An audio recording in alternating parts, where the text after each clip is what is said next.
Well, it's good to be delighted to see all of you this morning. Many thanks to Tori for helping out with today's service and for inspiring Chris. Testimonial, there we go. Yes. Tori, we appreciate, and Chris, Chris I guess headed out. We appreciate all that you and your wonderful family do here at UUCville, and your kindness and generosity are so much appreciated. So, a little background. This morning's service and sermon have been inspired by our own Edith Good. Edith, say hello.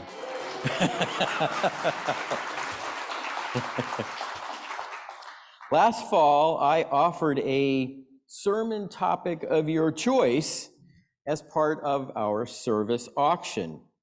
Edith was the highest bidder, and the topic she chose was the God I don't believe in. Now, my understanding from what Edith told me is that she had been invited to reflect on that topic by Reverend Linda, and that she found that exercise to be interesting and helpful. So Edith, let me say to you, thank you for giving me the same assignment. And I hope that after you hear what I have to say, that you won't feel compelled to go up to the committee and ask for your money back. Now, before I begin,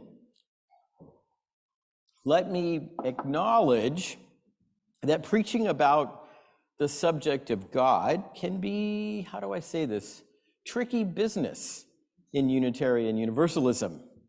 For those of you who are new to our faith, we are a religion without a creed, meaning we come together around a set of principles and values about how we live and journey together in the world, rather than a single belief or doctrine about God or ultimate reality. So here at the UU Congregation of Charlottesville, for example, we welcome and celebrate those who believe in God, gods, the goddess or goddesses, those who don't, and those who aren't sure and are still questioning and exploring. In that spirit of theological pluralism, let me say that what I'm about to share is not meant to be a definitive statement about who God is or even if God exists. I am not trying to convert you to a particular belief, and I'm certainly not going to suggest that what I'm about to say represents Unitarian Universalism or this congregation's doctrine about the divine. Unitarian Universalism doesn't have a single understanding or doctrine about God. If someone ever tells you that in order to be a UU, you have to believe this or that about God, or that as a UU, you can't believe in God because quite a few of us identify as humanist, agnostic, or atheist, let me just correct the record and simply say that in Unitarian Universalism, what you believe or don't believe about God or the gods is ultimately up to you. I will say that if there is one thing I think most UUs do agree on, it is that the nature and existence of God and ultimate reality are a mystery that leads us to welcome and celebrate many different ways of approaching and understanding ultimate reality. Okay, now that I've gotten the caveats and the qualifiers out of the way, let me begin at the beginning. When I was a young child, and I'm guessing this may be true for some or even many in this room, I was introduced to a particular way of understanding who God is and even what God looks like. I learned that God is male, that he is a father, that he is white, that he looks pretty old, and that he has a long white beard. And from growing up with movies like the Ten Commandments on television, I also learned that God, and I'm going to try this here, has a deep, stern-sounding voice, and that he speaks English, at least when he's talking to Charlton Heston. Now, in addition to being male, white, old, and an English speaker, I learned from the biblical story found in the book of Genesis that this God created the heavens and the earth and all living things in 6 days and then rested on the seventh. So before there was anything, there was God existing somewhere out there, somewhere that is above and beyond the earth and above and beyond you and me. Now, although the Bible doesn't provide us with pictures of what God looks like or where God lives, this hasn't stopped artists from using their imaginations to fill in the blanks. And of all the attempts to portray what God looks like, few are more famous than Michelangelo's depiction of the biblical creation story on the ceiling of the Sistine Chapel in the Vatican. There it is. I don't know, have any of you ever seen this in person? It's quite spectacular. If you can get any elbow room, there's usually like 1 million people standing around you, but it is really something to see. Now, as you can see in this image, the traditional image of God I mentioned earlier is all here. God, on the right there, is male, white, looks old, and there's that infamous long white beard. Now, in this particular depiction, God, who resides in what looks like some kind of, I don't know, primordial shell along with a cohort of angels, has just created Adam along with the land, water, and sky. I'd like to take a few minutes now to zoom in on my favorite part of this painting, and I'm going to talk quite a bit about this morning. The place where the divine finger and the human finger almost come together. There it is. I'm always mesmerized by this part of the painting, and it appears to me, as I look at it, that God is perhaps just transmitted some kind of divine energy to create Adam and everything else. It's interesting to note that the biblical story actually uses the Hebrew word ruah to describe God's creative power, and ruah is oftentimes translated as wind or spirit or breath. In this case, the breath or spirit of God. Now, what I find especially interesting about Michelangelo's depiction of the divine and human fingers is that although they are so very close and almost touch, God and humanity remain separate, distinct, and apart. Of course, as the creation story tells us, and as I think Michelangelo is seeking to portray, God created humankind in his image. But God is and remains separate from us. To borrow a term from theology, God is radically transcendent, meaning that, and again, I'm just going to stick with these really gender-exclusive pronouns, meaning that he is all-powerful and all-knowing and will always be a separate being who exists distinct from and somewhere beyond humanity. Let me also say a word about what I learned growing up about this God's nature and character, or at least his nature as it was portrayed in the doctrines and dogmas of the religious traditions I grew up in. And that portrayal has some resemblance to the one Mary Livermore learned as a child, an image of God who is judging, watching, ready to scold or punish if one disobeys. Now, by now, I'm guessing you can tell by how that the idea of God as a distant male father who often gets angry and judges us, that's not the way I understand God. So, Edith, my answer to the question you posed is that the old white guy with the beard who is separate from humankind, that's not the God that works or makes sense to me.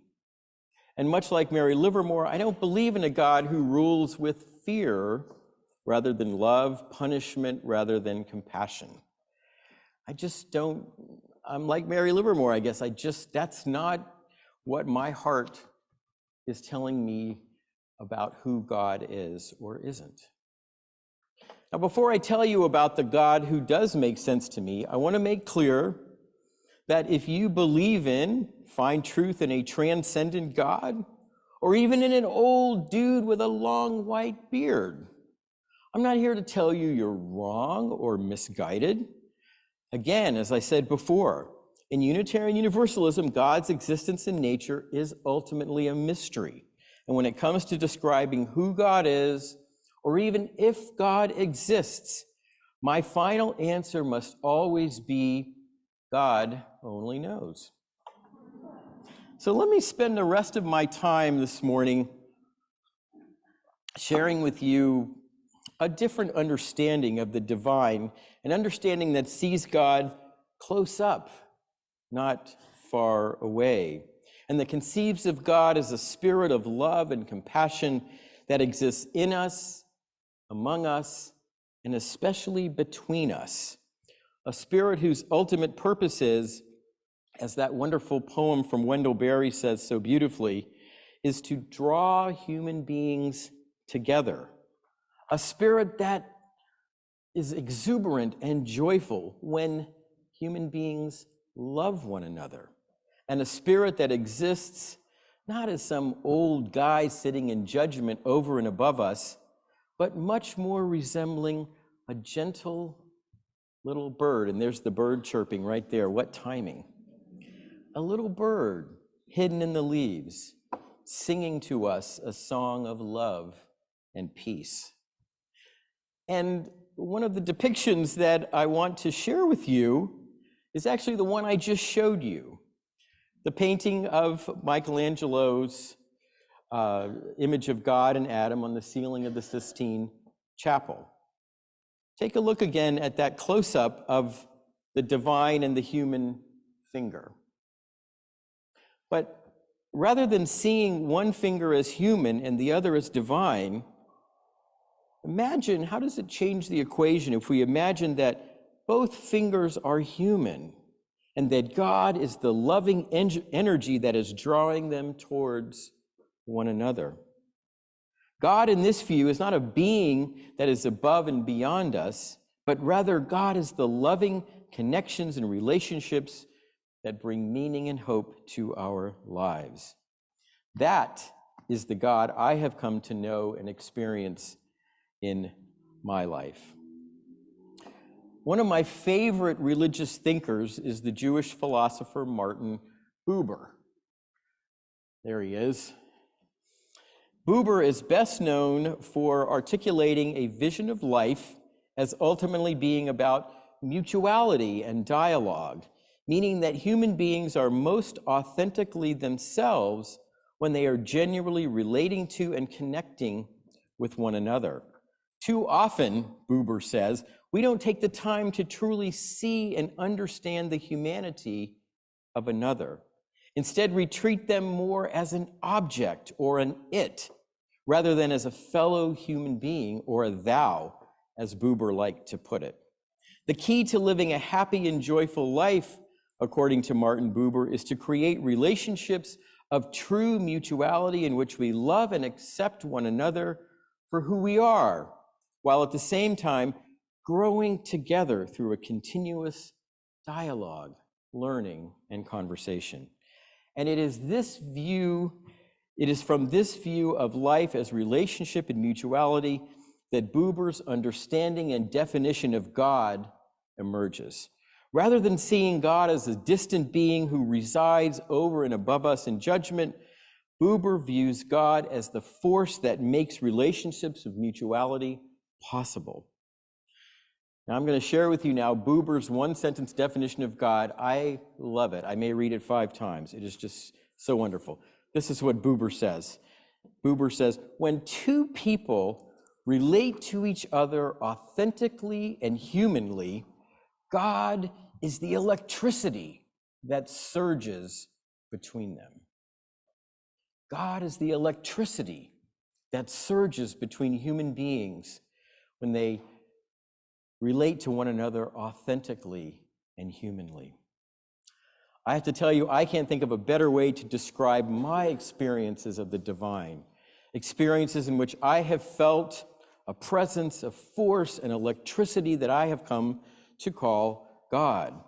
It is if there is a current of love and kindness, awe and wonder that I can feel in those moments when my life and my heart join the hearts and lives of others. Those moments have come at times of joy and exaltation, in moments of brokenness and sorrow. They have come when I have been involved in something big and important, and in moments that I can only describe as ordinary and everyday.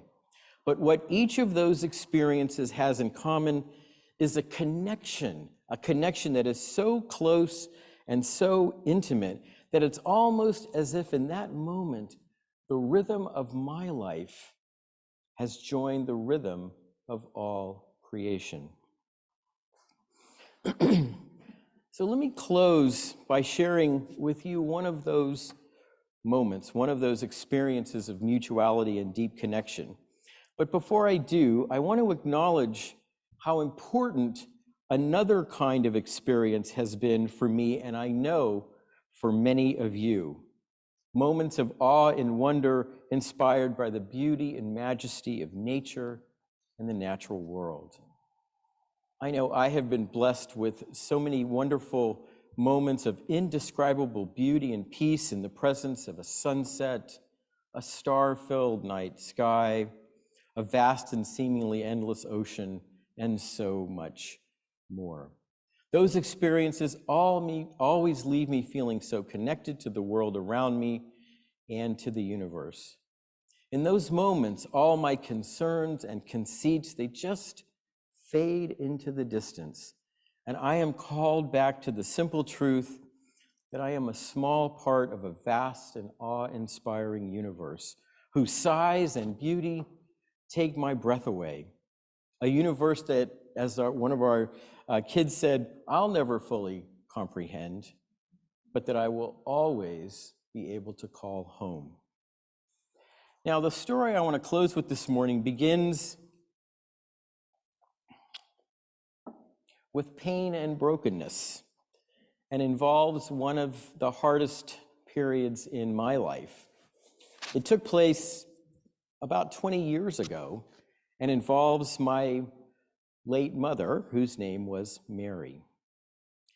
Now, because Mom lived alone and was getting older, she decided to move closer to Carol and I and our two kids. Sadly, it wasn't long after she moved that her health began to decline. She struggled with a variety of physical illnesses, and as her physical illnesses worsened, my mom's lifelong struggle with depression grew more and more serious. She seemed depressed all the time. Many days didn't get out of bed, wouldn't go to therapy, relied on medications that she often refused to take. As her depression deepened, she simply seemed to give up on life. Now, my mom's depression took a terrible toll on my family. I remember how frustrated, angry, confused we were as her emotional state worsened. We tried so hard to cheer her up, to get her to reconnect with life. There was nothing we could say or do that seemed to help. The worse things got, the more Carol and I felt helpless and alone. Of course, we had each other, but we were both in so much distress and pain that the darkness seemed like it would never end. And when we were at our lowest point, that's when a remarkable group of friends at the Unitarian Universalist congregation we were members of helped us find our way out of the darkness and despair. Those friends were part of our covenant group. I know many of you were in covenant groups here in our congregation. And I will never forget what happened at one of our meetings. During the check-in time, when members catch the group up on what's happening in their life and what's new, I'm not really sure why, but I decided to share just how painful things had gotten with my mom. I remember as I was speaking, my voice was shaking and I was feeling nervous and vulnerable because I wasn't sure how our friends would react. I wasn't sure if I was breaking the covenant, if I was going beyond what you're supposed to share in a check-in. Well, let me simply say that our friends didn't offer any comments, suggestions, or advice. They simply got up from their seats, held us, and cried with us. There was no judgment, only love and compassion. And in that incredible moment, my faith in life was restored, and I began to find a path out of the darkness.